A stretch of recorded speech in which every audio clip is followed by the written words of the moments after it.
Boa noite a todos e a todas em mais um evento da OAB Caxias do Sul. Hoje um evento idealizado pela Comissão de Direito de Família, no qual eu já cumprimento todos integrantes da Comissão de Direito de Família, em nome da pessoa da coordenadora, doutora Mônica Montanari. E também estendo o agradecimento para a doutora Anelise Olé. É Olé ou Olé? Porque É olé mesmo. Olé. Isso.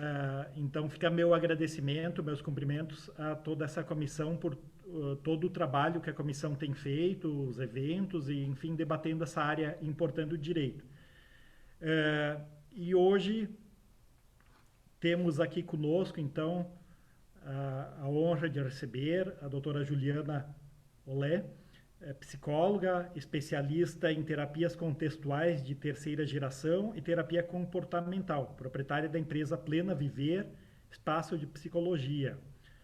Muito obrigado, doutora Juliana, por compartilhar o seu tempo, a sua inteligência aqui conosco, ainda que seja num espaço virtual, mas sinta-se bem recebida aqui por todos nós. É, Quero também agradecer a todos que estarão nos prestigiando também tanto aqui pelo Zoom como pelo Facebook, e que também depois o nosso encontro ele fica gravado no canal do YouTube da UAB Caxias, ficando como uma biblioteca digital ali para a posteridade. Sem estender muito na abertura, antes de passar a palavra então para a doutora Mônica para fazer as considerações da comissão, quero dizer que esse tema hoje que está sendo tratado dentro desse maio amarelo, né, da prevenção do suicídio, ele é muito relevante, muito importante, principalmente para nós da advocacia, porque a gente vive com conflitos de interesses das pessoas que muitas vezes extrapolam a questão que ela é meramente patrimonial ou de direito ou de liberdade para se chegar à conclusão que tem um certo problema mental até das pessoas, de saúde mental, quero dizer, não especificamente de uma doença mental, né? E eu acho que a gente está vivendo uma sociedade que ela está demonstrando a cada dia, por uma série de fatores, de comportamentos, que a sociedade tem ficado bem, cada vez mais doente, né? Tanto é emblemático o número de farmácias que a gente se depara, né, e que estão substituindo lugares que seriam de saúde, de lazer, de esporte, né? Independente de qual a bandeira da farmácia, mas ali tem ali onde era a Campo Esporte, por exemplo, ali na Pinheiro Machado, que era um local de esporte, hoje é uma farmácia. Ali mais ali perto do Colégio Santa Catarina, ali tinha uma quadra de esportes também, virou uma farmácia. E eu vi esses dias ali onde era o Colégio Santo Antônio, ali no bairro Rio Branco, tiraram um colégio para fazer uma farmácia. Né? Nada contra as farmácias, quero que os farmacêuticos tenham sucesso nos seus empreendimentos, né? Mas isso demonstra, acho, o grau de insanidade mental que todos nós estamos passando. Por isso, acho que a importância desse tema, dessa temática aqui, para nós entendermos até que ponto nós podemos melhorar, até não só em relação aos nossos clientes, mas para nós mesmos, né? Para nós vivermos melhor. Então, um bom evento, uma boa palestra para todos nós. Doutora Mônica, por gentileza, suas considerações. Obrigada, presidente Godimar. Obrigada, Juliana, pela presença e por ter aceito o nosso convite, né? Pela indicação da colega Nelise também. Então, Juliana Ferraz Olé Ramos, né, psicóloga clínica especializada em teoria comportamental. Nosso tema, como proteger a sua saúde mental no mundo contemporâneo. Acho tão bom se a senhora conseguir nos dizer, e eu não vou te chamar de senhora, tá, Juliana, por favor. Acho tão bom que se tu conseguir nos dizer como nos proteger, né, e daí contextualizar esse mundo contemporâneo também no mundo doentio que a gente está hoje, devido à pandemia. devido aos medos derivados da pandemia, às fake news, às paranoias coletivas, né? Porque a gente fala no mundo contemporâneo que já é uma pressão. Agora, o mundo contemporâneo adoecido por uma pandemia que ainda não tem cura, ele fica ainda mais grave, nos assusta mais. E a gente tem, então, essa nossa fala tinha sido pensada no mês do advogado, no mês de agosto, né? Mas aí, por orientação, até indicação da OAB, foi lançada para o mês de setembro, que é o Setembro Amarelo. E eu tenho dados, inclusive, vou fazer um curso de capacitação sobre isso no final desse mês, que o número de tentativas de suicídio tem aumentado em Caxias. Elas estavam em ascendência, diminuiu, e agora em julho retomou o mesmo número do final do ano passado, né? E que a maioria são mulheres também, mas isso é um estudo que tem. Não é só isso, né? Nós estamos falando de um ápice que é o suicídio, mas tem outras doenças psicossomáticas, tem as doenças autoimunes que estão sendo desencadeadas, tem os quadros depressivos, tem o aumento de drogadição, tem o aumento da violência doméstica, que também é uma doença. Então, tá, já que tu nos propôs como proteger essa saúde mental no mundo contemporâneo, agora eu te digo, nos responda, querida Juliana, como proteger?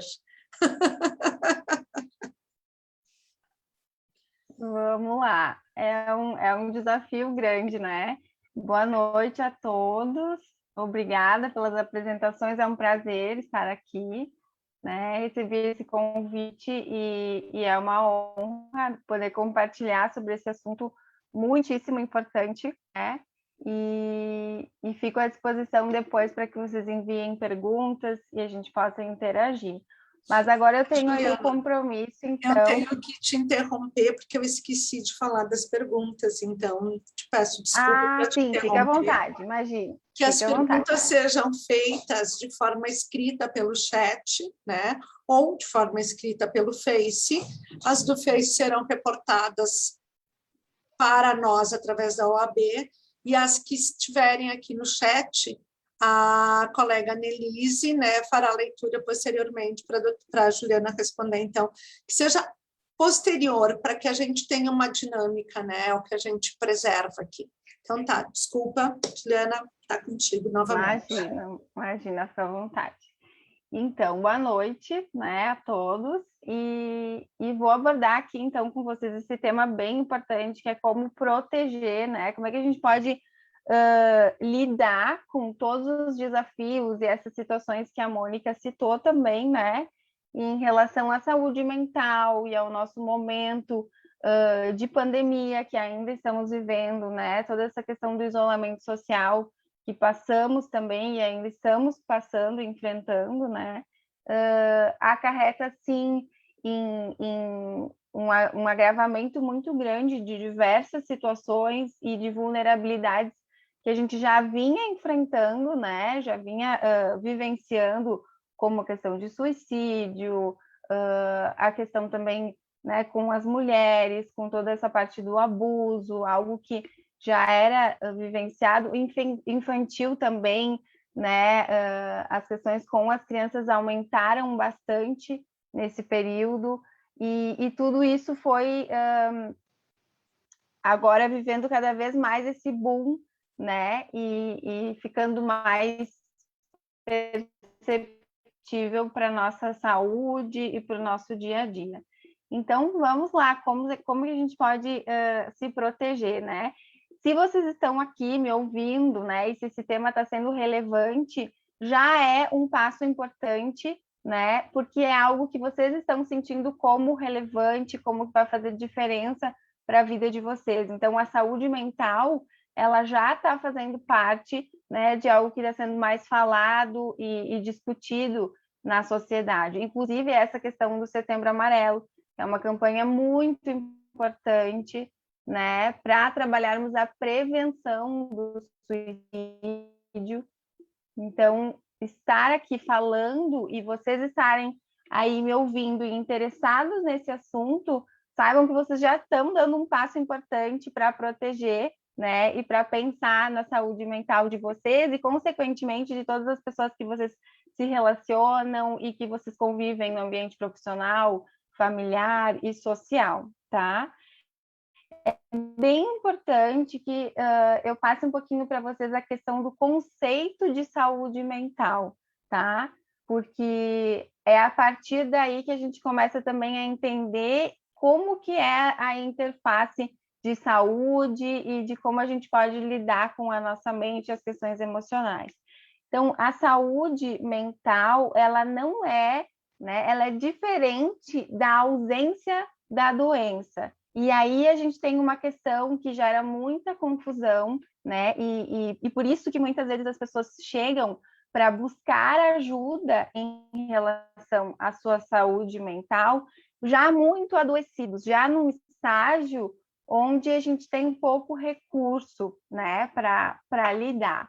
Por quê? Porque se tem uma ideia de que a saúde mental é a ausência da doença, e essa ideia é equivocada, né? A saúde mental é algo que nós precisamos ter como uma prioridade, né? E estabelecer rotinas, vínculos e todo um processo para que nós tenhamos saúde, independente de já termos chegado no estágio de qualquer tipo de doença. Então, é antes que a gente precisa pensar na nossa saúde mental, quando a gente pensa na nossa qualidade de vida, no nosso bem-estar, em como nós lidamos com os pensamentos, com as emoções, né? Com as autocríticas, cobranças, ambientes profissionais e familiares, todo esse meio, né? Todo o ambiente que nós convivemos faz parte e está ligado e interagindo com a nossa saúde mental,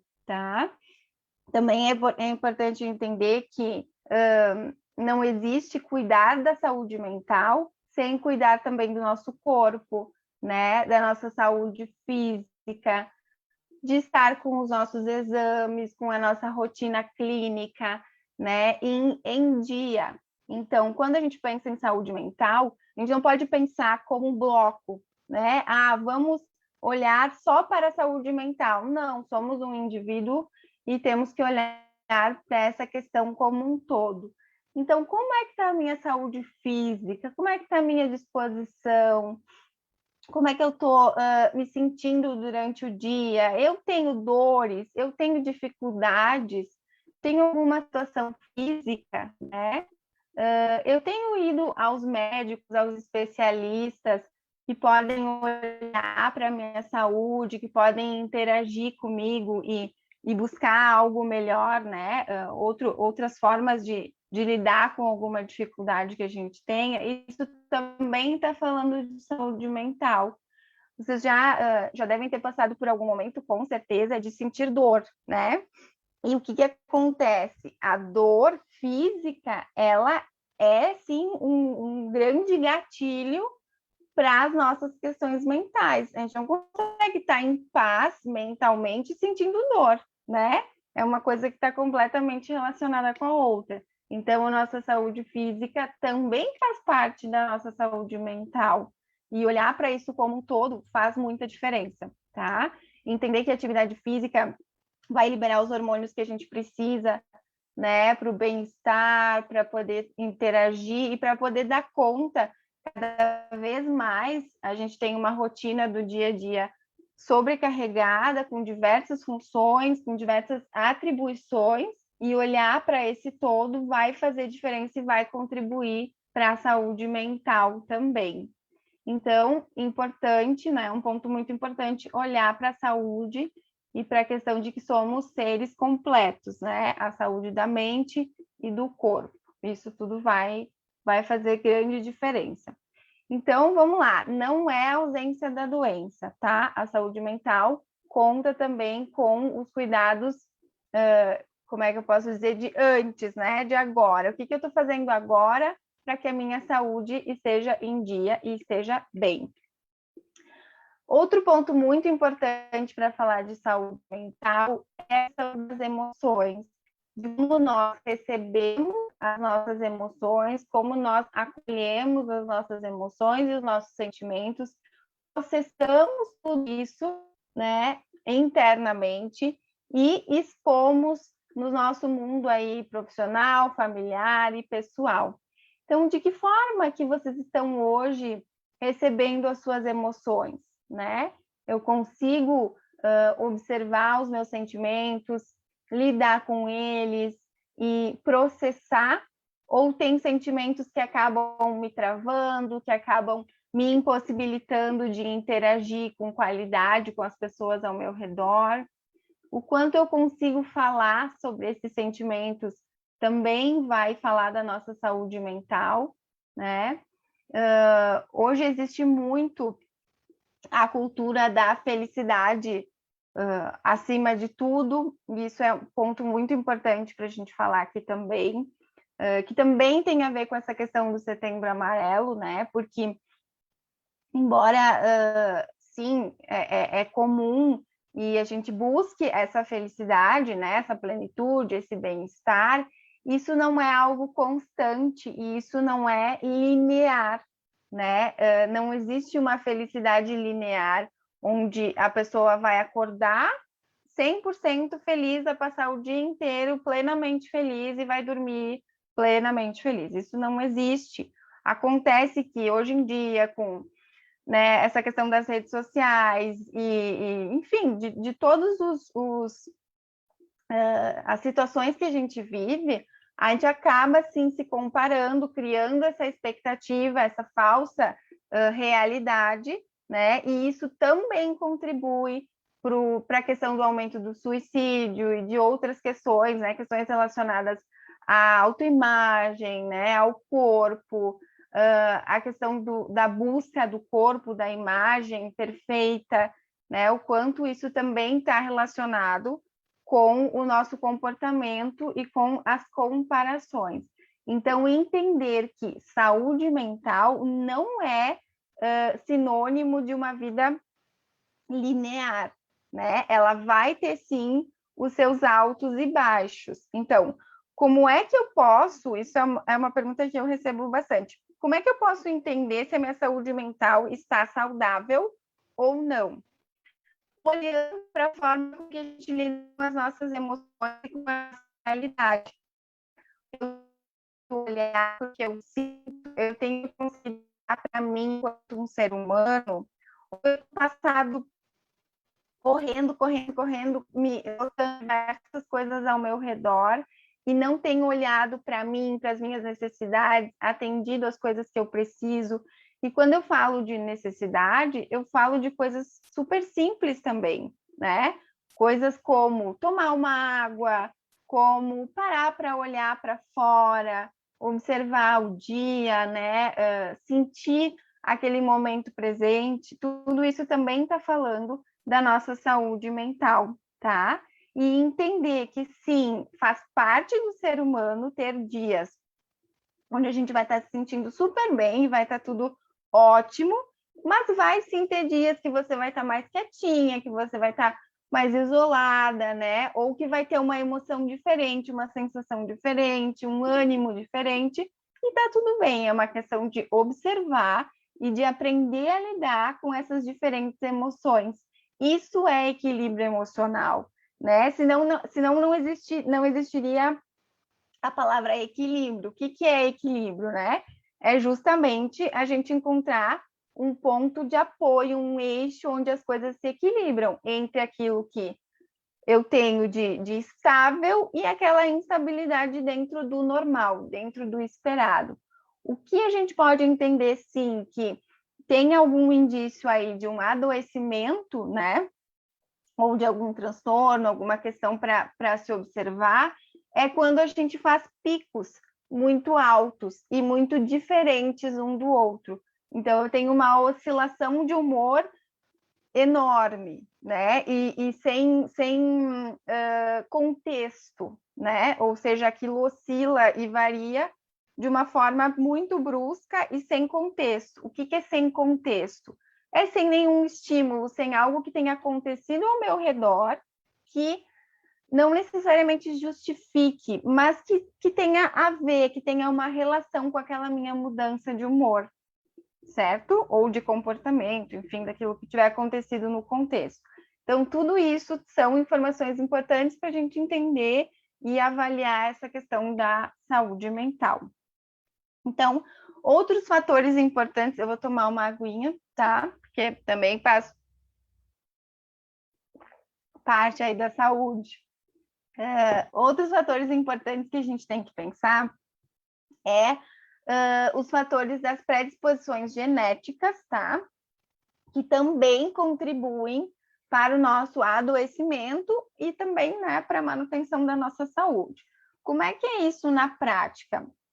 É entender que dentro lá da nossa família, dentro do nosso contexto familiar, nós herdamos, né, algumas predisposições.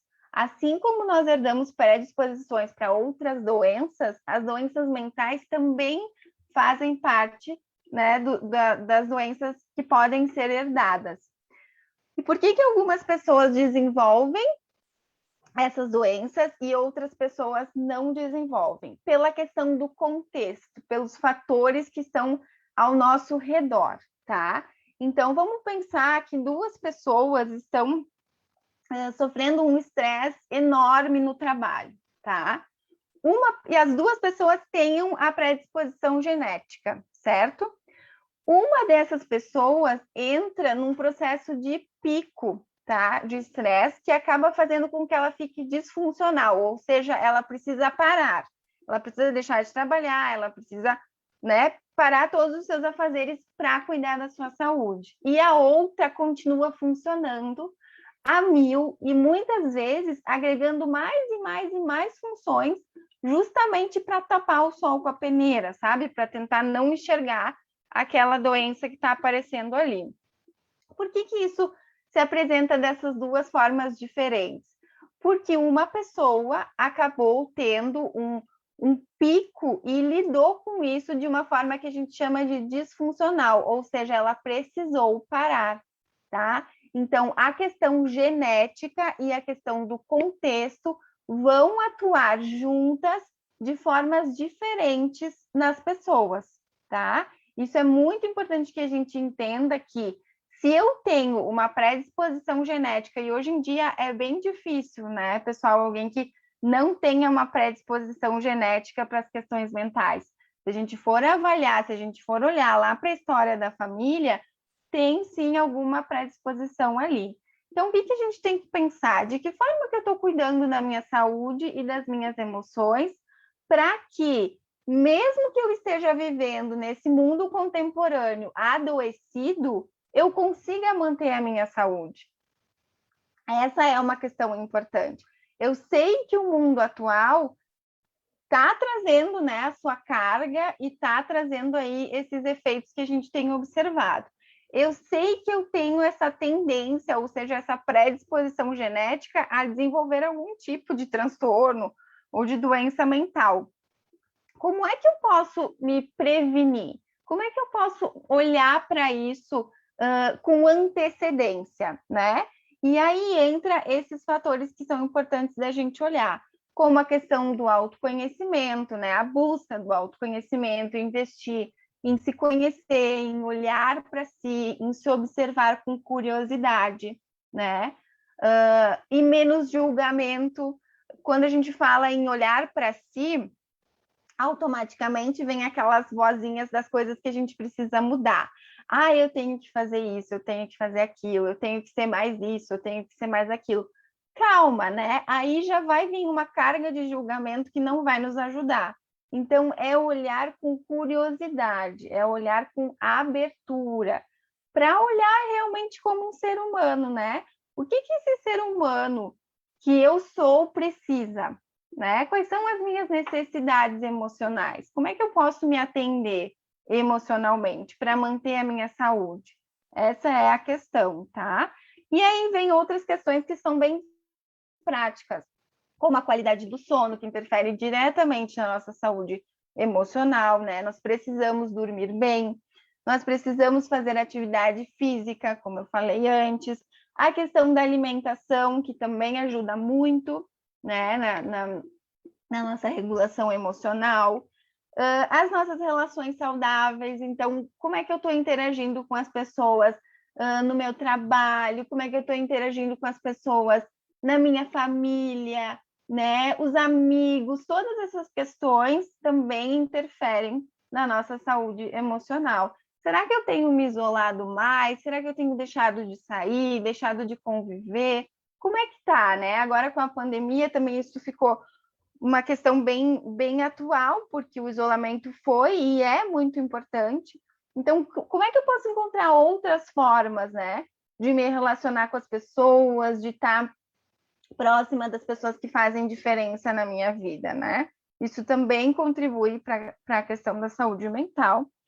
E outro ponto muito importante que eu vejo que as pessoas têm muita dificuldade de colocar em prática é a questão das pausas, né? Dos descansos. Então, eu tenho programado as minhas pausas, eu tenho programado os meus momentos de descanso, de parar, de observar as coisas ao meu redor, de realmente fazer nada, ou eu tenho uma autocobrança para estar o tempo inteiro produzindo, trabalhando, e fazendo 1000 coisas ao mesmo tempo, né? Isso também está falando de saúde mental. Então, se você observa que tem muita dificuldade em parar, em descansar, em fazer nada, observa essa questão, porque pode ter aí sim um adoecimento, né? Uma necessidade de estar sempre 100% ligada e vivendo né, a 1000 por hora, como a gente diz. Essa dificuldade de parar pode sim estar sendo um sintoma, tá? Que mais? Outra coisa super importante que eu quero compartilhar aqui com vocês é a forma de olhar para a doença mental, tá? Eu quero que vocês observem comigo como é que é a reação, talvez de vocês mesmos ou das pessoas que vocês convivem, quando a gente fala de um adoecimento mental, né? Geralmente vem críticas e julgamentos do tipo: ai, mas olha só, ela tem tudo, né? Fulana tem tudo.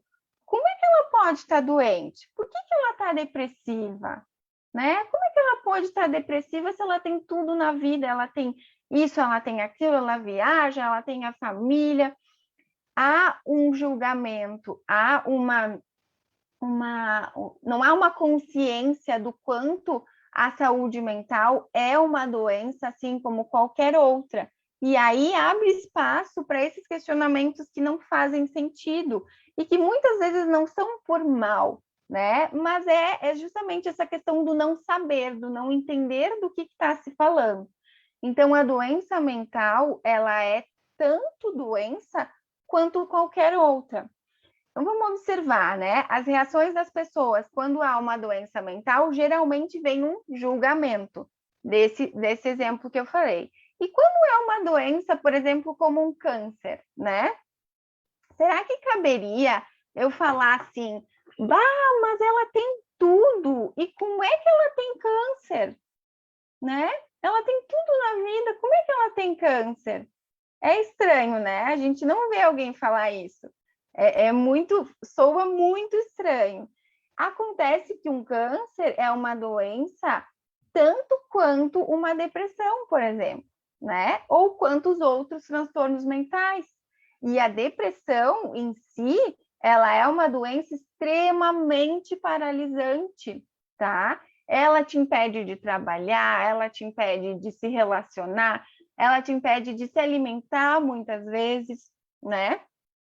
Então, a gente precisa aprender a olhar para as doenças mentais com o mesmo impacto que a gente olha e com o mesmo cuidado que a gente tem com as outras doenças, certo?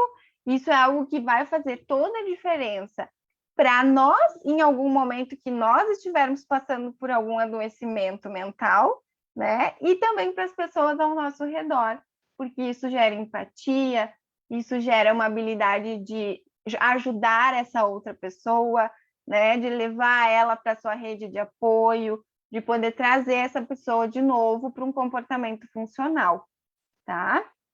Então, quando vocês estiverem no convívio ou até consigo mesmas, né, em alguma situação de doença mental, não julguem, não coloquem palavras de críticas ou de comparações, tá? Tentem observar o quanto aquela doença é, sim, impossibilitante, o quanto ela é difícil e o quanto ela precisa de ser cuidada.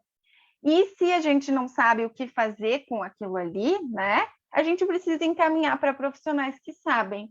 Então, busquem uma rede de apoio, busquem entender com as pessoas ao redor de vocês qual é essa rede de apoio que essa pessoa tem, como é que é essa relação com essa família, eu posso contar com algum familiar que vai te ajudar, ou qual é o acesso que essa pessoa tem à rede de saúde, para levar essa pessoa por um profissional habilitado que possa acolher, receber e dar o direcionamento que essa pessoa precisa. Isso faz toda a diferença, tá? Isso pode salvar vidas, inclusive, porque a falta de conhecimento do que fazer com um paciente ou com um parente, né, um amigo, enfim, adoecido, pode sim causar, né, um dano maior e um agravamento dos sintomas e da doença como um todo, tá? Então, sempre que se observarem nessas situações, busquem uma rede de apoio e isso vai fazer diferença. Certo? Era isso que eu queria compartilhar com vocês em relação à saúde mental, tá? Eu sei que é um assunto super amplo, tem diversos pontos que a gente poderia abordar aqui, mas eu quero também trabalhar as questões de vocês, as perguntas. Eu vi que tem algumas perguntas que a gente está recebendo aqui também. Se vocês quiserem compartilhar, para eu poder responder. Acho que tem vários questionamentos, né, Juliana?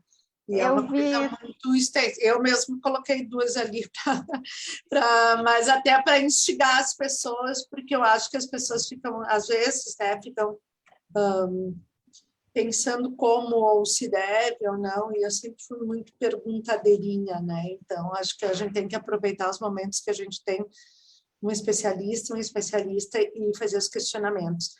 Porque a psicologia, ela e ali a doutora Mariana colocou uma coisa que eu acho bem isso, né?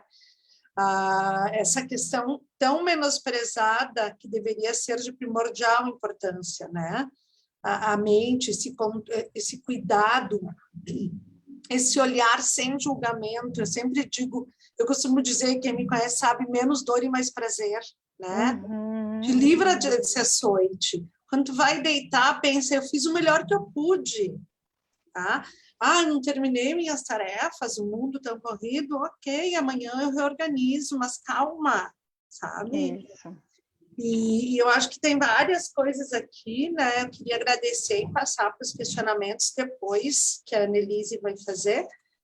Depois a gente até pode retomar e ver, mas muito obrigada pelas suas palavras. Imagina, eu fico aqui para poder responder.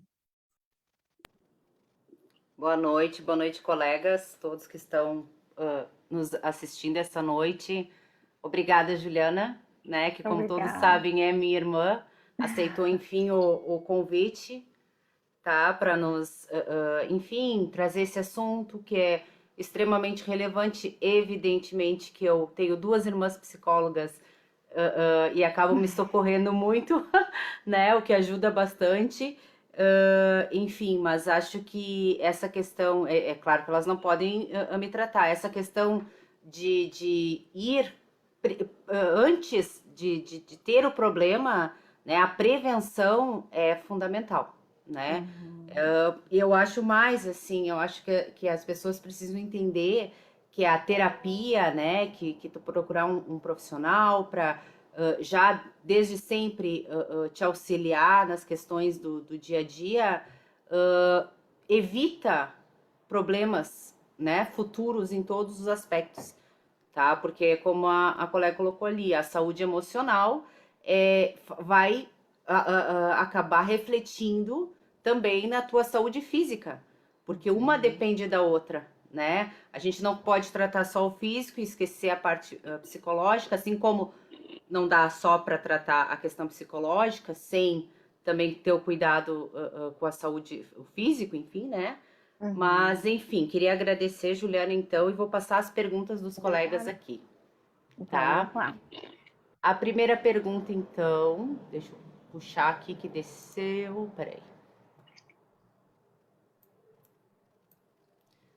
A primeira pergunta, então, é da doutora Mônica, tá? Ela coloca assim: fobia social tem sido verificado como a situação atual pós-pandemia. Como lidar com este medo de voltar à normalidade? Muito boa pergunta. Então, a fobia social, ela tá dentro, tá, dos transtornos sociais, dos transtornos de relação, tá? E o que é importante a gente pensar? Tem vários fatores por trás, tá, que desenvolvem, que desencadeiam uma fobia social. Claro que a pandemia, né, esse momento que a gente está vivendo, ele foi, sim, um grande gatilho, né, e que muita gente que antes não tinha percebido e não tinha sintomas dessa fobia social, foi perceber exatamente agora, quando as medidas de isolamento começaram a relaxar, né, a ficar mais leves, e voltaram essa questão do convívio social. Então, é muito importante a gente observar quando que isso começou, né? Em que momento que essa fobia trouxe os primeiros sintomas, quais foram os gatilhos que foram acionando, né, essa fobia no meu comportamento e no meu dia a dia, e buscar ajuda profissional, tanto de um psiquiatra quanto de um psicólogo, para fazer o tratamento, tá? Então, o que é a fobia, como é que a fobia social aparece, né? Ela aparece muitas vezes com sintomas relacionados à ansiedade. Então, o indivíduo começa a sentir taquicardia, sudorese, né? Às vezes uma tontura, às vezes uma questão digestiva. Então, a pessoa pode ficar enjoada, pode ficar com náuseas, tudo isso são sintomas de fobia. E, geralmente, esses sintomas aparecem antes da pessoa se expor ao contato, ao convívio social, tá? Então, por que a pandemia acelerou isso tudo, né? Porque as pessoas ficaram nos seus casulos, né, protegidas desse convívio social, então não tinham contato com esse sintoma, ele estava calmo, ele não estava sintomático, e aí quando a pessoa saiu, ela começou a observar esses sintomas aparecerem, tá? Isso está sendo bem comum e gera como ele é muito parecido com a ansiedade, né? Os sintomas são muito parecidos, ele gera muita dúvida, né? E as pessoas colocam tudo na caixinha da ansiedade. Hoje em dia a gente tem esse costume, virou moda, tudo é ansiedade, né? Eu como porque eu tô ansiosa, eu choro porque eu tô ansiosa, eu brigo porque eu tô ansiosa, e não é bem assim, tá? A ansiedade está dentro do eixo ali das fobias, né? E das questões de relacionamento e sociais, porém, ela tem sim um agravamento quando ela vai para essa questão da fobia social. E é extremamente paralisante, né? Pessoas que antes conseguiam conviver, falar e se expor, né? Agora começam a voltar para essa questão da fobia e não conseguir sair, não conseguir se relacionar, não conseguir falar, né? Não conseguir estar em ambientes que tenham mais pessoas. E vocês podem imaginar o quanto isso é paralisante, né? Então, sim, a fobia social, a gente precisa olhar para essa questão, de preferência, como eu falei antes, de uma forma preventiva, ou seja, antes, né, da gente estar sintomático, antes dos sintomas começarem a aparecer, busca ajuda, quando a ansiedade deu os primeiros sinais, né? Para não deixar ela se desenvolver e chegar a uma fobia em si, que aí sim ela vai ser extremamente paralisante, tá? Respondi a pergunta? Sim, sim, Juliana, e até acho importante a gente colocar, porque em algum momento acho que todos nós nos sentimos fóbicos sociais, né?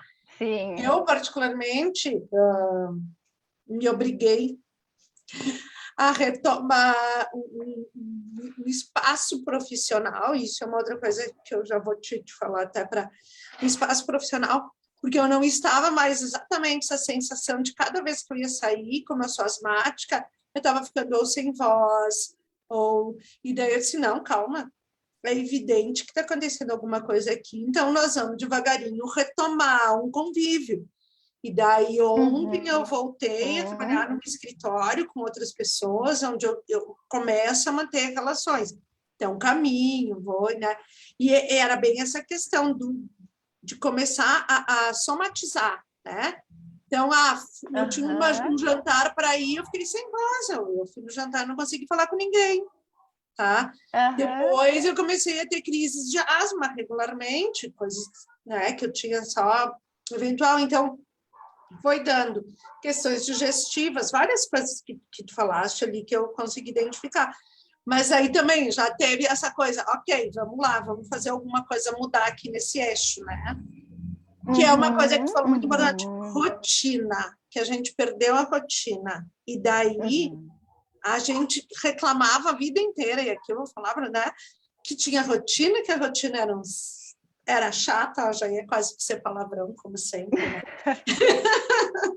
Que a rotina era muito chata, que a gente não gostava de rotina, e daí a gente perdeu a rotina e a gente se dá conta que tudo que a gente queria era de novo uma rotinazinha, gente. O que é isso?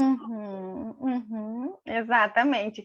E é muito importante a tua contribuição, Mônica, porque vocês percebem na fala dela como os sintomas, eles vão chegando, né? Eles vêm aos pouquinhos, eles vão mostrando alguns sinais.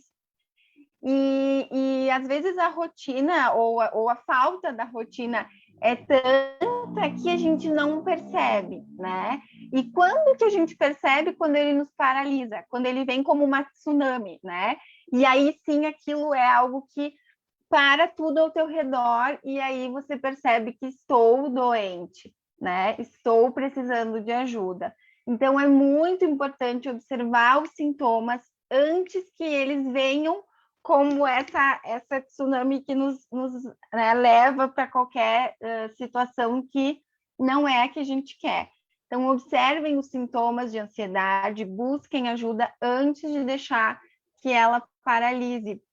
Os transtornos de fobia social, os transtornos de pânico, enfim, todos esses transtornos desse eixo, eles influenciam diretamente no trabalho, eles influenciam diretamente no convívio com a família, né? Eles acabam paralisando mesmo. Então, a gente precisa observar isso antes, com antecedência, tá? E como é o observar? Eu posso ficar só aqui quietinha observando os sintomas vindo? Não. Esse movimento, né, que tu falaste também, de peraí, eu vou ver o que eu tenho que fazer, eu vou ver como é que eu vou lidar com isso.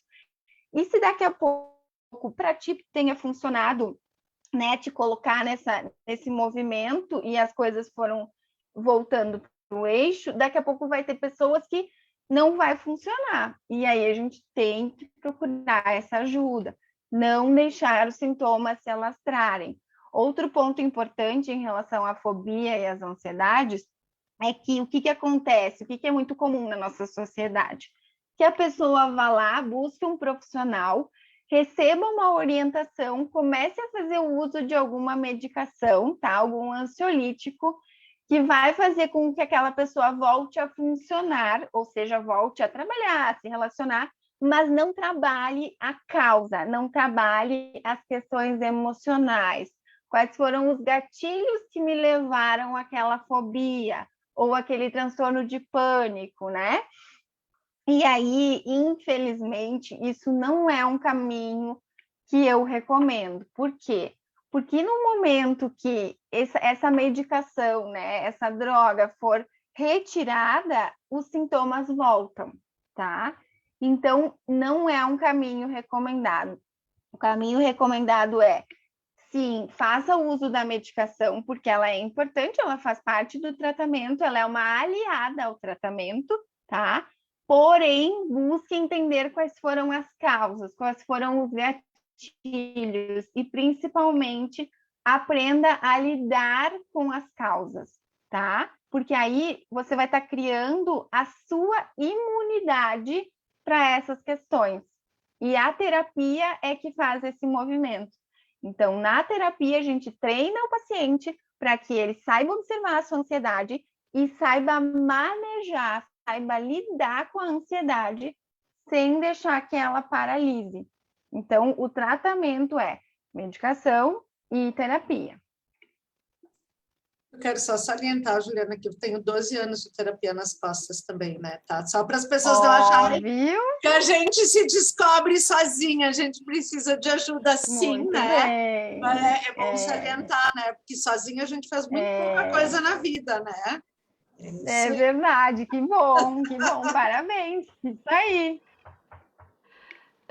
Vou passar para a segunda. Teve aqui um comentário, mas acho que tu tens acesso, da colega, então, parabenizando, que foi a Mariana Bernardi, tá? Que essa questão, de fato, costuma ser menosprezada, quando deveria ser primordial, a importância, porque a mente controla tudo, né? Enfim, parabenizando a palestrante. E, na sequência, temos outra pergunta da doutora Mônica, que é quase especialista na área, porque já 12 anos já de terapia, já está anos-luz na frente. Olha, diria Juliana, a vida inteira temos que fazer. A vida inteira é bom. Mas 12 anos já está na frente de muita gente, na minha, por exemplo. Enfim, então aqui a pergunta da doutora Mônica. Como intervir quando percebemos um quadro depressivo numa pessoa conhecida, mas sem intimidade? Não é eu, né, Mônica? Ótima pergunta. Então, passo a palestrante. Ótima pergunta também. Muito importante. O que é dizer, tá? Primeira coisa, entender que cada um na sua área, no seu entendimento e no seu saber, né? Não somos treinados, infelizmente, a lidar com essas questões emocionais, né? E justamente por isso ela acaba gerando esse medo, né? Do que fazer. E aí a gente às vezes acaba fingindo que não viu, acaba, né?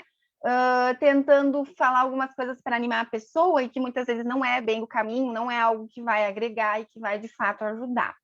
Então vamos lá, como intervir, né? É uma pessoa conhecida, mas que a gente não tem intimidade, né? Para daqui a pouco levar essa pessoa a algum ponto de apoio. Eu vou dar o exemplo das duas situações, porque eu acho que pode ser, né? Pode ajudar outras pessoas que também passem por essa situação. Então, vamos pensar junto. Quando a gente tem uma pessoa adoecida que está passando por um processo depressivo, a primeira coisa que a gente precisa fazer, tá? O primeiro ponto é levar essa pessoa para uma rede de apoio, tá? Aí a gente vai ter que pensar no como. Como é que a gente faz isso? De duas formas. Ou a gente aciona diretamente, né? Familiares, pessoas que são mais próximas, que são mais envolvidas ou que estão mais na rotina dessa pessoa adoecida, tá? Para levar para essa rede profissional daí de apoio, né? Descobrir, por exemplo, essa pessoa tem plano de saúde? Não tem? Vamos ter que acessar via SUS? Podemos acessar via plano de saúde? Aí a gente vai fazer esse direcionamento. Muitas vezes, a gente pode até acompanhar essa pessoa. Olha, eu me disponibilizo a estar com você, a levar você até o lugar tal, né? Ao plano de saúde, ou ao particular, ou ao SUS, para que você inicie, ou seja, para que você dê esse primeiro passo, tá? Quais são os equívocos que aparecem aí? Os equívocos são os seguintes. Mas também, né? A pessoa tem que se ajudar, né? Vocês já devem ter ouvido essas colocações. Eu falei que a pessoa, para ela procurar ajuda, mas também ela tem que se ajudar. Não, gente, a depressão, ela não vai conseguir se ajudar. Por quê? Porque um dos sintomas da depressão é a impossibilidade de agir. Então, eu estou completamente impossibilitada de tomar qualquer ação em relação à minha saúde. Como é que eu vou procurar ajuda? Entende? Isso não combina, isso não funciona. Então, não é esse o caminho. O caminho é pegar pela mão e levar até um profissional. Quando um profissional entra em contato, uma pessoa que está com depressão entra em contato com um profissional, aquela pessoa foi treinada e está habilitada a fazer esse movimento de acolher e incluir essa pessoa no tratamento, tá? E incluir a rede de apoio também. Dependendo do grau de depressão e das outras comorbidades que podem estar associadas, a gente sabe o que a gente tem que fazer. Eu tenho que acionar um familiar, eu tenho que acionar um cuidador, essa pessoa não pode ficar sozinha, ela tem risco suicida, ela não tem risco suicida. Tudo isso vai ser avaliado por esse profissional já nos primeiros minutos de conversa. Por isso que o principal, não precisa falar muita coisa, só precisa dizer assim, eu estou aqui contigo, tá? Se vocês me dissessem assim, Ju, o que eu posso falar para uma pessoa que está depressiva? Eu estou aqui contigo, eu estou do teu lado. Só isso. Só isso, tá? Não precisa falar assim, ó, mas vai fazer sei lá, uma sessão de não sei o que vai te fazer bem. Não é assim. Estamos falando de uma doença. Lembrem da comparação que eu fiz antes com o câncer, né? A gente não falaria essas coisas para uma pessoa que está com câncer. Então, a gente também não fala para uma pessoa que está com uma doença mental, seja ela depressão ou qualquer outro tipo de transtorno. A função é, estou aqui contigo e direcionar essa pessoa para um profissional habilitado a lidar com essa doença, tá? Sendo íntimo ou não. Não sendo íntimo, daqui a pouco, uma forma é entrar em contato com algum familiar, né? E hoje a gente tem aí redes sociais, a gente tem formas de chegar a algumas pessoas, né? Então, entra em contato com algum familiar e olha, eu observei tal e tal situação e eu não gostaria de ficar com essa observação só para mim, porque eu acho que a gente pode fazer diferença na vida dessa pessoa se a gente levar ela até um profissional de saúde, né? Esse é o plano. O caminho final é entregar na mão de um profissional de saúde. Aqui uma colega também comentou, tá? É um comentário da doutora Mariana Bernardi, ó. Menos dor e mais prazer, princípio da ética utilitarista, inclusive preconizada por Jeremy Bentham, não conheço, enfim. Ótima colocação, né? Elogiando a doutora Mônica aqui nas perguntas. Tens alguma colocação em relação a esse comentário para acrescentar mais alguma coisa? Sim, é bem... também pode falar. Não, esse princípio aqui, né? Porque são questões desconhecidas. Princípio da ética utilitarista, enfim. O princípio seria mais a filosofia do direito, né? A doutora Mariana está fazendo filosofia do direito ali, mas ali é do princípio utilitarista, mais ou menos seria dessa questão de tu aproveitar melhor, né? Às vezes tu tem que ter a busca da felicidade, vamos dizendo, trazendo para uma situação mais particular, né? A Mariana não sei se pode explicar melhor, mas seria de tu buscar a vida em sociedade, uma vida que tu seja de uma forma mais prazerosa, né? Uhum. Ok, eu posso acrescentar, sim, essa questão do menos dor e mais prazer, né? Também observei quando a doutora Mônica comentou. Eu entendo que é uma filosofia de vida, é uma forma de enxergar as situações, né? E o que eu posso acrescentar em relação a isso? As adversidades, né? As situações, as dificuldades, os perrengues, vamos dizer assim, da vida adulta, todos nós vamos enfrentar e vamos passar, né, em diversos momentos e diversos contextos. A questão é de que forma que eu posso olhar para essas situações com menos dor e mais prazer, né? De que forma que eu posso minimizar os impactos disso, mas não deixar de sentir, certo? O que é a base de uma saúde mental e um equilíbrio emocional é o se permitir sentir. Quanto mais rígida eu for, quanto mais eu fechar a minha portinha das minhas emoções, menos saúde mental e menos equilíbrio eu vou ter, né?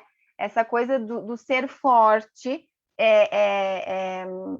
né, não sentir, é passar por tudo e não sentir. Não, não é por aí, é o contrário. Quanto mais eu me abrir para as minhas emoções, mais eu me permitir sentir, mais eu vou aprender a lidar com elas e vou passar por elas de uma forma que gere menos dor, né, e que eu possa conviver com aquilo. Então, eu acredito que seja uma forma de enxergar essas situações e que sim, traz muito equilíbrio emocional. Buscar o prazer, buscar o aprendizado, né? Poder olhar para as situações do nosso passado e entender o quanto elas acrescentaram, o quanto elas nos moldaram e nos trouxeram para essa pessoa que a gente é hoje, certo? Não é uma questão de achar que as situações ruins a gente tinha que ter vivido ou que, né, são importantes, mas é entender que elas fazem parte da história e que de alguma forma elas contribuíram para essa pessoa que a gente é hoje. Então, entender que a gente pode sim lidar com as adversidades de uma forma equilibrada, saudável e menos danosa, principalmente. Outra colocação, aí é uma dúvida que eu tenho e acredito que seja de muitos, como a família, tá, consegue identificar se algum familiar, e principalmente crianças, que a criança tem essa questão das emoções, dificuldade de expressá-las ou expressá-las de forma diferente do que a gente sabe identificar no adulto, né? É uma confusão de emoções. Tem aquele filme que eu gosto muito de mencionar, que é aquele Divertidamente, que é justamente aquelas questões da criança, né, e de como ela vê os sentimentos. Então, assim, como identificar, como que a família pode já observar se aquele sentimento, aquele comportamento da criança tá dentro, tá de acordo, né? Ou se há indícios que essa criança esteja demonstrando que tá nascendo um quadro ali de depressão ou qualquer outra patologia vinculada a esse estresse todo de pandemia, porque as crianças também estão voltando para o ambiente de escola, algumas mal iniciaram o primeiro ano, por exemplo, né, de escola, e voltam agora já para o segundo, para final de ano, sem interação, sem saber como agir, cheio de regras que não eram antes o contexto das crianças, né? Enfim, todas essas questões, como a família pode observar e quais são as atitudes, além de, claro, levar para terapia, né? Óbvio, mas outras questões práticas que a família pode auxiliar essa criança ou familiar, né? Ótimo. Então, no caso especificamente das crianças, tá? Elas realmente têm muita dificuldade de. Não é dificuldade, elas não têm talvez o conhecimento, né? Para expor aquela emoção tecnicamente falando, né? Mas elas expõem muitas vezes muito melhor que os adultos, tá? Por quê? Porque as crianças, elas não têm todo esse filtro que a gente foi criando ao longo do nosso desenvolvimento. Elas conseguem trazer as emoções de uma forma mais bruta, né? Porém não falada, e mais no comportamento. Então, quando a criança começa a ter um comportamento muito atípico, muito diferente, que ela não costumava ter antes, né? Daqui a pouco era uma criança extremamente sociável, que se comunicava e ela se fecha. Ela deixa de se comunicar, ela deixa de se relacionar, ela deixa de sair com seus amigos, com as suas, né? Ou se relacionar com crianças menores, se for o caso. Aí a gente tem um comportamento atípico que deve ser observado, né? E quando eu falo observado, é um olhar com curiosidade, com atenção, né? Buscando os recursos que aquela família tem, tentando trazer essa criança novamente para esse convívio, conversando, questionando. As crianças menorzinhas, né, da infância, da primeira infância, da infância menor, elas têm o comportamento da agressividade, é uma forma de trazer que tem algo que não está legal, né? Muitas vezes a criança começa a regredir em algumas coisas que ela já tinha desenvolvido, por exemplo, fazer xixi na cama, ou começar a falar com falas mais infantis, né? Já a criança mais para adolescente, enfim, ela tem muito a questão do isolamento, isso eu percebo muito nessa faixa, né? Então, aí, o que a gente tem que fazer? Trazer essa criança, essa adolescente mais para o convívio, buscar ela mais para as relações, para os valores daquela família, né? Tentar incluir de novo ela numa vida social saudável e buscar ajuda. Mas o principal aí é a rotina, que é ela que vai mostrar que tem alguma coisa que está desalinhada, né? A rotina dentro de uma família, tanto na infância menor quanto já mais da adolescência, ela vai nos mostrar que tem alguma coisa ali tá fora do eixo. Aquela criança começa a não querer ir para a escola, ou começa a se alimentar mal, né? Traz essa questão de agressividade. Tudo isso são pontos que a gente tem que observar. Muitas vezes eles trazem algumas situações num contexto, por exemplo, no contexto familiar, eles ficam agressivos. Aí, no contexto escolar, eles ficam isolados, né? Então, tudo isso a gente precisa juntar e entender que tem alguma passinha ali que não está encaixando, que não está legal, para conversar com essa criança ou com esse adolescente, né? Eu sei que são fases diferentes e que cada um tem os seus desafios típicos daquela idade, né? Então, é muito importante a gente entender que fase que essa criança está, né? Levar para um profissional que vai poder dar um apoio maior e também trabalhar a família. Isso é um ponto muito importante que eu quero compartilhar com vocês. Quando uma criança ou um adolescente, enfim, está disfuncional, ou seja, está passando por algum adoecimento, a família também precisa entrar em tratamento. Por quê? Porque aquela pessoa, ela não adoeceu sozinha, ela está inserida naquele contexto e todo o contexto precisa ser trabalhado, né? Às vezes precisa ser feito um trabalho familiar ou um trabalho individual, mas que a família também faça, né, nas suas redes de apoio. Então, sempre pensar, quando estamos falando de crianças e de adolescentes, enfim, sempre pensar no contexto como um todo da família. Não tem mais perguntas aqui, mas eu queria te pedir então, né, estilo aquelas oficinas que tu tens de práticas, tá? Uhum. Dicas práticas, tá? Maneiras da gente gerenciar o estresse que é vinculado à pandemia e tal. Algumas dicas interessantes, aqueles teus, enfim, como é que sugestões que a gente pode colocar realmente em prática e já ir lidando com isso, tanto dentro do contexto familiar, como no ambiente de trabalho, ou até pessoas que moram sozinhas, questões que elas possam amenizar este sofrimento, enfim, que possa vir esse estresse vindo da pandemia.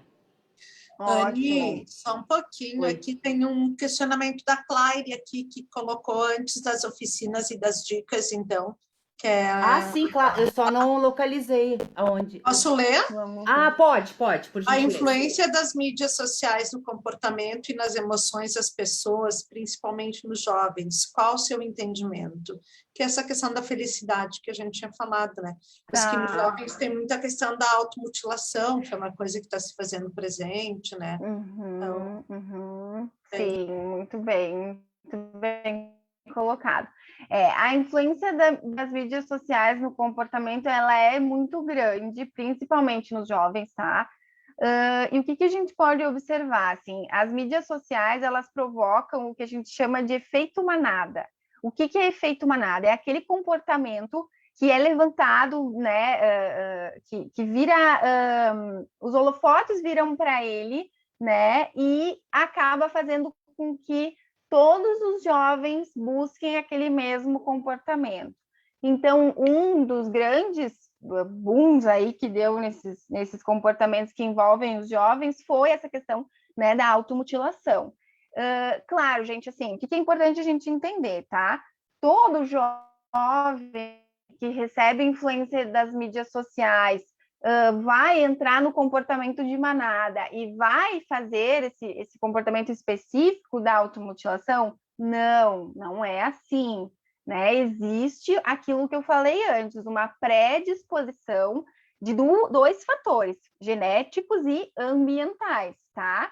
Então, se eu já estou com os meus fatores genéticos e o meu ambiente não está legal, ou seja, minha família não está bem, o meu ambiente de escola não está legal, né? Toda essa questão. E aí eu entro nesse efeito manada, eu sou um forte candidato a entrar nessa automutilação, vamos pensar assim, tá? Agora, se eu tenho um contexto saudável, uma relação aberta, onde eu me sinto acolhido, amparado, atendido emocionalmente pela minha família, né? Eu tenho uma escapatória, vamos pensar assim, certo? Embora ele também possa ser influenciado por esse comportamento. Então, também só isso não é sinônimo de segurança total, tá? Até porque a gente nunca sabe o quanto aquela pessoa se sente amparada, né? O quanto ela realmente se sente atendida por nós como pais, por exemplo. Eu posso achar que meu filho é extremamente atendido emocionalmente por mim, mas pode ser que não seja a realidade que ele sente, né? E a gente tem que ter isso como uma ideia também.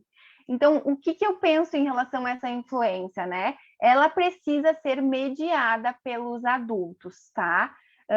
Nós, adultos e pais, mães, não podemos negligenciar o relacionamento dos nossos filhos com as mídias sociais, né? Pensa o seguinte, eu tenho um filho de 4 anos, tá? Pensa assim, vamos fazer a seguinte relação, vocês pensem nas suas realidades aí, né? Com as idades dos seus filhos, ou enfim. Imagina que quando eu entrego na mão do meu filho um celular com acesso ao YouTube, por exemplo, tá? E pode ser até o YouTube Kids, que a gente pensa que é santo, né? É como se eu estivesse deixando o meu filho sozinho, completamente sozinho, no meio da cidade de São Paulo. Alguém faria isso? Não, né? Ninguém faria isso, chega até a dar um pânico, pensar, meu Deus, eu ia deixar meu filho sozinho, não. Mas a vulnerabilidade é a mesma. Por quê? Porque aquela criança está tendo acesso a um mundo de informações, e a gente sabe por que São Paulo, né? Porque São Paulo é ali o centro de tudo, né? É onde passa a gente de tudo que é lado, com milhares de ideias e de informações, e é a mesma coisa que acontece com as mídias sociais e com as redes sociais, YouTube, enfim, tudo isso que a gente entrega na mão dos nossos filhos. Então, não façam isso, tá? Se para nós, olha só, quantas mulheres e homens adultos, tá?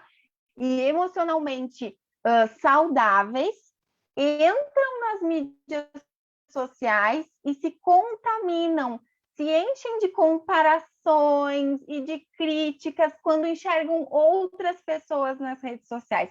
O quanto difícil é para os adultos lidarem com tudo isso? Imagina para a criança, né? Então, não deixem as crianças sozinhas nesse mundão afora aí, porque não é porque ele está sentadinho no sofá de casa, com o celular na mão, que ele está seguro. Ele está lá no meio, né, do mundo do tumulto, e não é esse o objetivo. Então, as mídias sociais, elas podem sim, elas ajudam em alguns casos, desde que mediadas pelos adultos responsáveis e saudáveis de olhar para aquela criança. Aproveitando o gancho da pergunta da doutora Claire, muito oportuna, tá?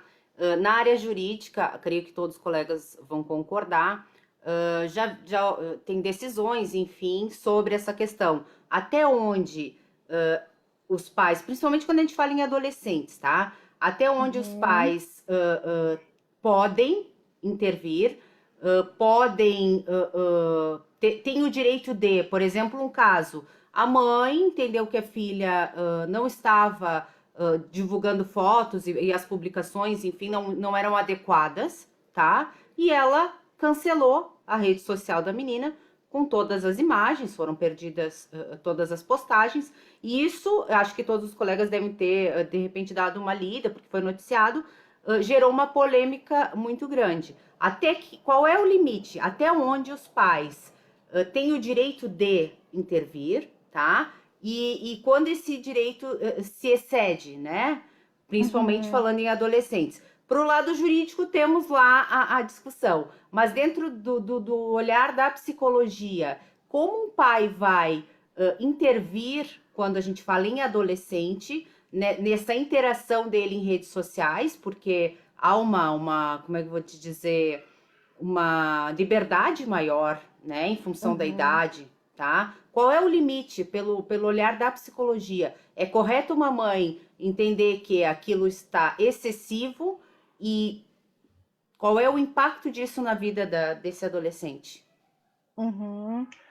Pois é. Então, o que a gente tem que levar em consideração, tá? O que é um ponto importante aí? Qual é o prejuízo? Está havendo prejuízos emocionais para aquele adolescente? Isso é um ponto importante, né? A partir do momento que um adolescente começa a apresentar comportamento, né, diferente daquilo que a gente falou antes, começam a aparecer comportamentos atípicos. Ele nunca tinha feito isso, ele começa a fazer, né, algum comportamento e está relacionado ao uso das redes sociais, sim, é importante, inclusive é responsabilidade daquele pai, daquela mãe, responsável, intervir naquela relação, né? Agora, mas o meu filho não acha que ele está tendo prejuízos em relação ao uso das redes sociais. Ok, mas quem é o adulto saudável dessa relação? Né? Essa é a pergunta. Quem é o adulto que tem condições, discernimento e conhecimento para intervir nessa relação, tá? Sempre parte desse princípio. O adolescente, ele tem a busca pelo prazer muito grande, né? Então, aquela rede social está trazendo um prazer para ele, porque eu estou ali, eu fico olhando, eu fico bisbilhotando, eu fico vendo as coisas, estou relaxando, o tempo está passando, né? É uma distração para o adolescente. Então, para ele está tranquilo. Agora, quando ele começa a apresentar algum comportamento que traz prejuízo, seja pela questão da educação, né? Começa a negligenciar o estudo, começa a negligenciar as responsabilidades, começa a negligenciar o seu autocuidado, né? Tudo isso é indício de que um adulto precisa intervir. E aí, por que eu falei antes um adulto saudável, né? Porque nós precisamos que essa relação seja saudável. Então, a forma com que eu vou intervir, né, precisa ser baseada na minha saúde emocional. Se eu for uma mãe ou um pai, né, ou um responsável por aquele adolescente que está completamente desregulada emocionalmente, eu vou acabar levando a minha desregulação emocional para o meu comportamento com aquele adolescente ou com aquela adolescente, e aí eu vou acabar, assim, causando um problema realmente para aquele adolescente, para aquela pessoa, tá? Agora, se eu estou partindo do princípio de que estou saudável, regulada emocionalmente, em condições de intervir, eu tenho que intervir e é minha função, né? É função dos pais e responsáveis intervir no relacionamento com as mídias sociais, enfim, com o que for, né? Essa é a nossa função, olhar para essas crianças e para esses adolescentes. Então, existe um limite entre a saúde e a doença em relação ao uso das redes sociais, né, principalmente pelos adolescentes, e o que é um fator para olhar para esse limite é o que ele está causando de prejuízos ou não, tá? Ah, o meu filho faz uso das redes sociais, das mídias sociais, mas ele estuda, ele faz as responsabilidades dele, ele tem um comportamento dentro daquilo que ele já vem mantendo, não tem nem nada atípico acontecendo, é um adolescente saudável, consegue falar das suas emoções, consegue falar do que gosta, do que não gosta, interage com a família, pronto, tá ok. Agora, ele começou a se isolar, ele começou a aparecer com comportamentos diferentes, compulsivos, ou algum tipo de fobia, algum tipo de, né, o que a gente falou antes também dos cortes, né, da automutilação. Opa, peraí, né, esse comportamento aqui do uso das redes sociais está causando danos e é minha função, é minha obrigação intervir.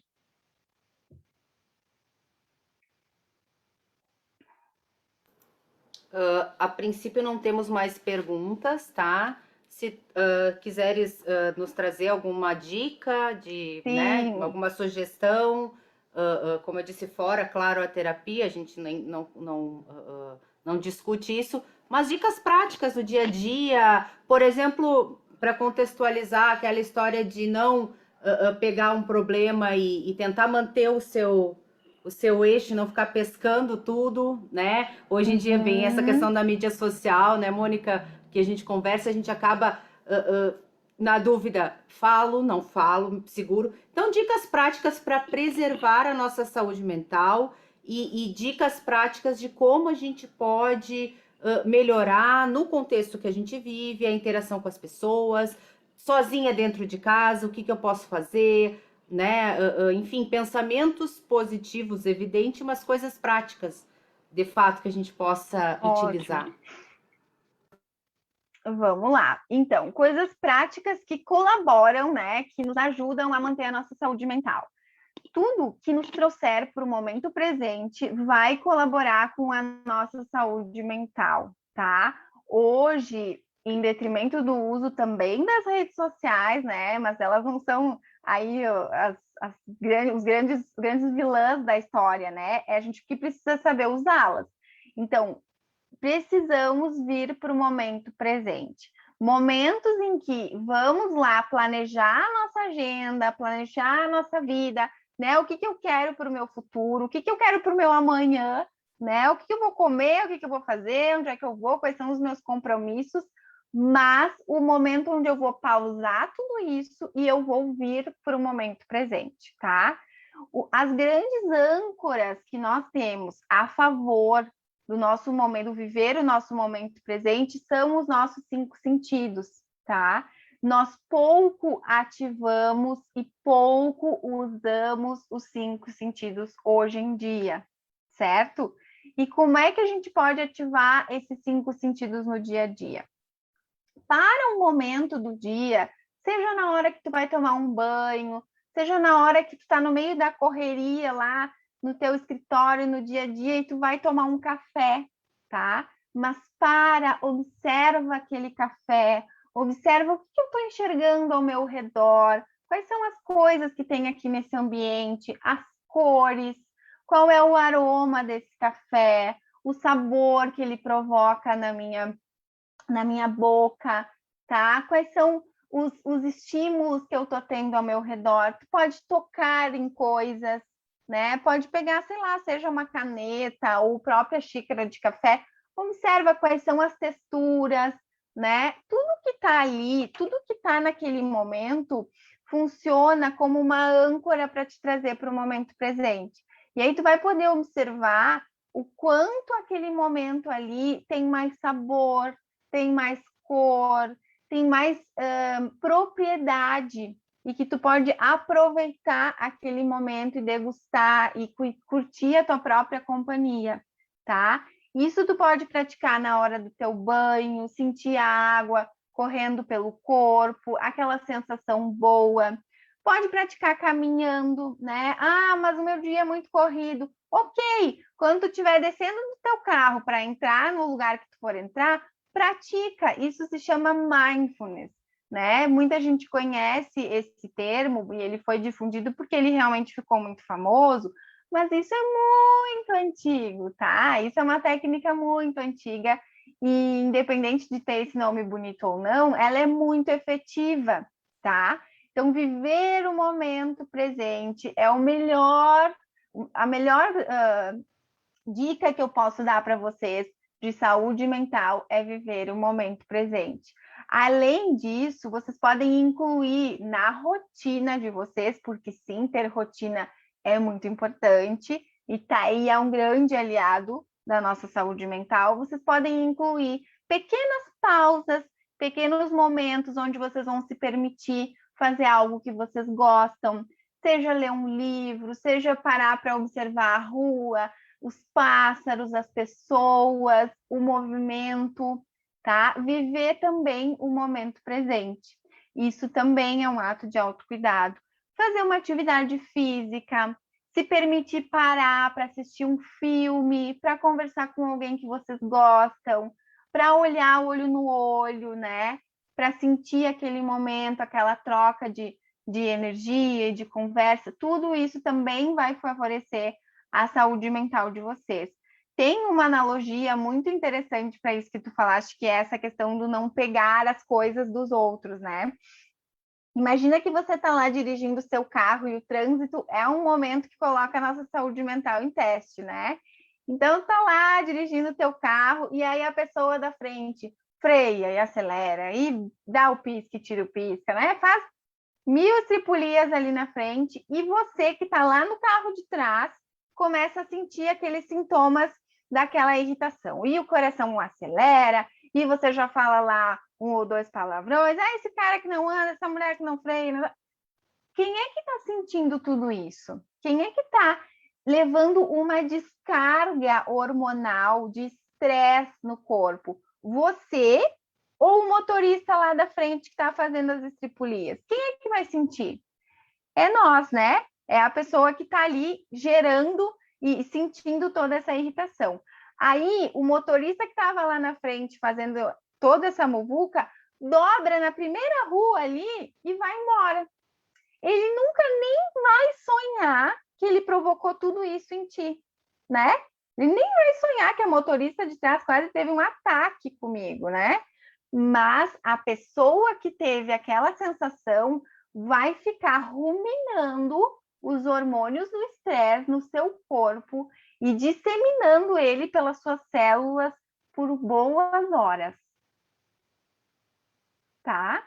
E isso vai fazer mal, isso vai atingir a sua saúde muito antes do que você imagina, tá? Vai provocar noites de sono mal dormidas, vai provocar alimentações mal degustadas, mal aproveitadas, né? E vai fazer aí um embrulho na sua rotina. Então, não é aí o caminho que a gente precisa encontrar para lidar com a saúde mental. Precisa entender que essas situações vão acontecer e eu preciso desenvolver o meu equilíbrio emocional para entender exatamente isso que eu estou falando. Se eu me irritar, se eu provocar toda essa reação em cadeia no meu corpo, eu estou gerando uma doença em mim. Eu estou desenvolvendo uma doença em mim, tá? E aí a gente vai buscar as ferramentas que vão trazer bem-estar. Cada pessoa vai desenvolver a sua caixinha de ferramentas, tá? Então, seja uma música que eu vou ouvir, seja uma meditação que eu vou fazer, a respiração que eu vou usar ao meu favor. Inspira pelo nariz, expira pela boca, faz isso várias vezes.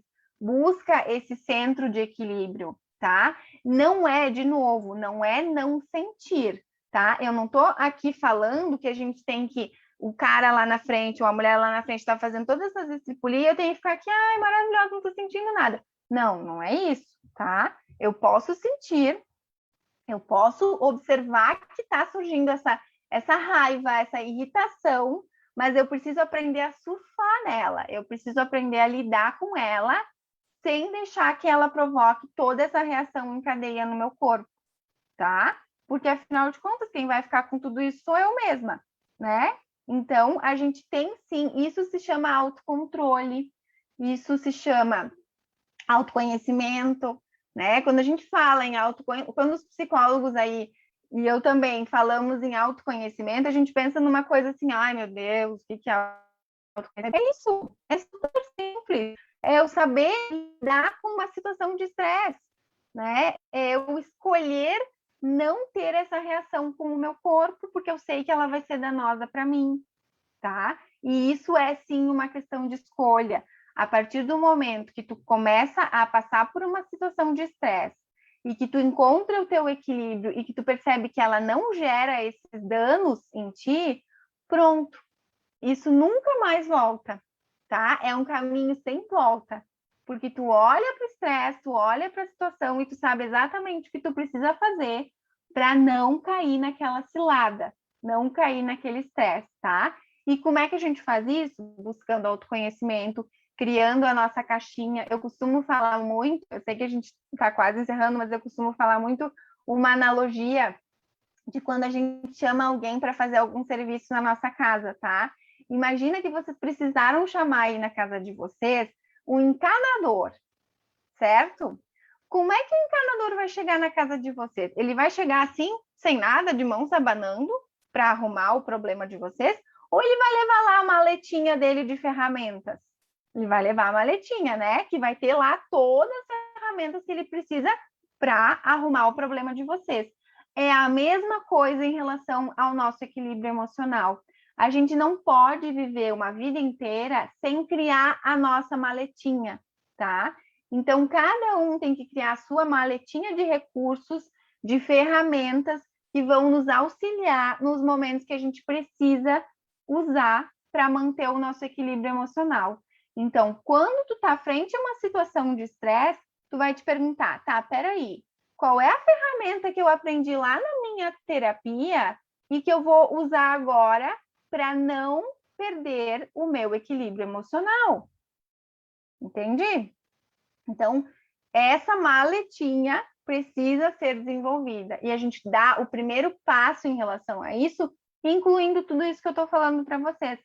Pausas, autocuidado, momento presente, criar rotina, olhar para si, aprender a olhar para suas emoções, tá? Não tem, infelizmente, uma receita pronta, uma receita de bolo, porque graças a Deus nós somos individuais, né?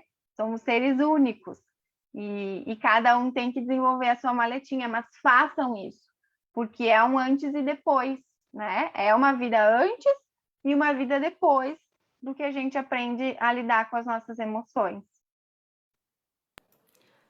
Não tem mais perguntas, então só para encerrar aqui vou colocar o que as colegas comentaram, tá? A doutora Ingrid Fonseca, então, excelente as suas colocações. Doutora Juliana, obrigado pelo compartilhamento e abraço. Obrigada. Depois, então, a doutora Niviane Finger, considerações super pertinentes e oportunas. Aqui que eu recebi no grupo, que foi colocado no Face, a doutora Georgiane Toledo, então, colocou: parabéns pela palestra, excelente profissional e conhecedora do comportamento humano. Obrigada. E encerro aqui por hora, pelo menos os comentários poderão vir depois também na rede social. E passo então para a doutora Mônica ou o doutor Rudimar para encerramento. Só me despedir, agradecer a oportunidade, né? Espero que eu tenha clareado aí essas questões para vocês. Me coloco à disposição, né? Gosto muito de falar sobre esses assuntos, então sempre podem me chamar, tá? Tem ali depois os meus dados, enfim, mas tem a rede social que vocês podem me achar também, é Juliana Olé, tá? E foi um prazer falar com vocês sobre isso e estou à disposição, tá bom? Muito obrigada pelo convite. Eu vou falar rapidinho, depois eu passo para o presidente Rudimar. Eu queria te agradecer, Juliana, agradecer a Annelise pela indicação, agradecer a todas as colegas que participaram, né? Eu acho que foi super importante, tenho certeza, não acho? E podemos, sim, voltar a conversar. E eu gostaria também sempre de cumprimentar a atual diretoria da OAB, né, da Subseção de Caxias do Sul, que tem possibilitado, né, que a gente traga assuntos que não sejam somente os direcionados ao direito. Porque, senão, nós também analisaríamos esse ser advogado como uma única faceta, quando nós não somos uma faceta só. Então, é muito importante isso que a gente tem feito, queria agradecer ao Rudimar, né, E agradecer a Comissão de Direito de Família, né, minhas colegas, que a gente tem conseguido fazer eventos tão proveitosos e com a participação das mesmas. Então, obrigada, Juliana. Passo a palavra para o Rudi, agradecendo a administração que ele fez. Ai, que eu gostaria muito, Rudi, que tu continuasse, tenho que dizer, já te disse, mas aqui verbaliza aqui oficialmente. O problema é a minha saúde mental. Eu vou aproveitar só para colocar também, obrigada, viu, Rudimar, porque de fato a tua gestão trouxe essa abertura, né, para as comissões, uma forma mais democrática de participação. Acho que tu lembra quando eu coloquei lá quando foi então instaurada essa comissão de Direito de Família, que eu jamais, né, até hoje nunca tinha participado de nada vinculado ao OAB. Então, tive curiosidade de ver como era e, para minha surpresa, realmente é um grupo muito bacana. A gente interage entre comissões, o que eu nunca tinha ouvido falar antes. Então, eu sei que tu não vais, né, a princípio, te candidatar novamente, mas queria te parabenizar pela tua gestão. Obrigado. Na verdade, a gente deu, desde o início da gestão, a gente abriu espaço para todas as comissões, entendendo que as comissões tem que ser aberta, né, a participação dos advogados, qualquer advogado, advogada que for inscrito na ordem tem direito a participar de qualquer das comissões. Ampliamos bastante o número das comissões, tivemos um delay aí considerável aí por causa da pandemia, né, que ficou dentro da nossa programação de criação das comissões, aí acabou atrasando e reduzindo muito. Mas, enfim, espero que o próximo presidente e tal, que for, continue isso, porque eu acho que essa é uma conquista da advocacia. Acho que hoje todo mundo vai dormir um pouquinho melhor, se conhecendo um pouco melhor. Doutora Juliana, eu acho que foi bastante pertinente aí todas as colocações. Agradeço mais uma vez aí pela sua disponibilidade, pelo tempo aqui conosco e esperamos que a gente possa replicar isso num outro evento, quem sabe presencial, pelo menos para a gente nos cumprimentarmos mais fraternalmente. Meu abraço aí a toda a Comissão de Direito de Família e mais uma vez o agradecimento aí pelo empenho aí que vocês têm tido, aos nossos colegas que assistiram, prestigiaram aqui no Zoom e também pelo Facebook. Eu quero convidar todos amanhã, a gente tem um outro evento às 18 horas, um pouco mais cedo, às 18 horas, que é sobre direito previdenciário, né? Então todos estão convidados a participar também pelo Zoom, o Facebook, os mesmos canais. Aí amanhã é híbrido também, quem quiser assistir presencialmente pode vir aqui no auditório da Ordem. Pedia só, antes de a gente finalizar, que todos abrissem as câmeras e dessem um sorriso aí para a gente fazer um registro depois para colocar na nossa notícia aí. Pode ser, Gabriele, agora?